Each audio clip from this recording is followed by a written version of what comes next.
5 berita terpopuler hari ini, Kamis 27 Agustus 2026 di Bloomberg Technos Flash 5. Yang pertama, pemilik Bian dikabarkan tengah bernegosiasi buat jual saham. Pemilik PT Bayan Resources atau Bian, Lo Tuk Kwang, dikabarkan tengah bernegosiasi untuk menjual saham mayoritasnya kepada konsorsium yang dipimpin Taipan Haji Isham. Lo Tuk Kwang diketahui menguasai sekitar 40% saham Bayan, sementara 22% lainnya dimiliki putrinya. Jika terjadi, aksi ini berpotensi menjadi salah satu transaksi batu bara terbesar di Indonesia. Harga transaksi berpeluang berada di bawah harga pasar karena terbatasnya saham Bayan yang beredar di publik. Kedua, Bank Mandiri aktifkan kembali rekening Botok Pati. Bank Mandiri mengaktifkan kembali seluruh transaksi pada rekening milik Koordinator Aliansi Masyarakat Pati Bersatu, Supriyono alias Botok Pati. Keputusan ini diambil setelah Polda Metro Jaya menyatakan proses klarifikasi terkait penggalangan dana melalui rekening tersebut telah selesai.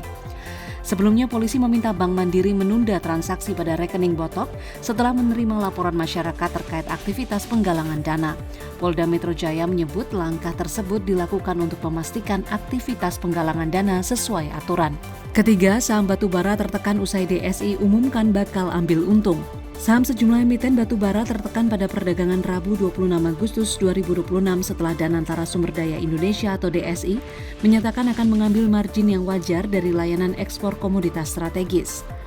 Hingga pukul 14.45 waktu Indonesia bagian Barat, saham PTBA turun 2,42% menjadi Rp2.420. Bumi melemah 3,61% ke angka Rp187, sementara ITMG turun 0,39% dan Adro terkoreksi 0,76%. DSI menyebut margin diperlukan untuk menutup biaya yang dikeluarkan dalam menjalankan mandat ekspor dengan prinsip efisiensi dan tidak menambah beban eksportir. Keempat, Iran dan Oman bahas pembukaan kembali Selat Hormuz. Iran dan Oman membahas kerangka kerja sementara untuk memulihkan pelayaran melalui Selat Hormuz. Hal ini juga mencakup pembentukan koridor maritim bersama sementara dan proyek pembersihan ranjau untuk pemulihan navigasi yang aman. Kedua negara juga akan melanjutkan pembicaraan mengenai rute permanen, tata kelola selat, hingga mekanisme pertukaran informasi dan keamanan pelayaran.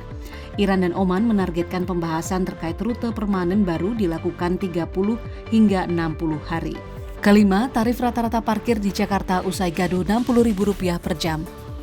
Ramai wacana tarif parkir hingga Rp60.000 per jam. Data sejumlah lokasi menunjukkan tarif parkir mobil umumnya berada di kisaran Rp4.000 hingga Rp7.500 per jam.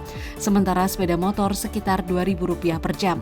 Untuk parkir disinsentif, Pemprov DKI menetapkan tarif Rp4.000 pada jam pertama dan Rp3.000 pada jam berikutnya. Sedangkan kendaraan yang tidak atau belum lulus uji emisi dikenakan tarif Rp7.500 pada jam pertama dan setiap jam berikutnya.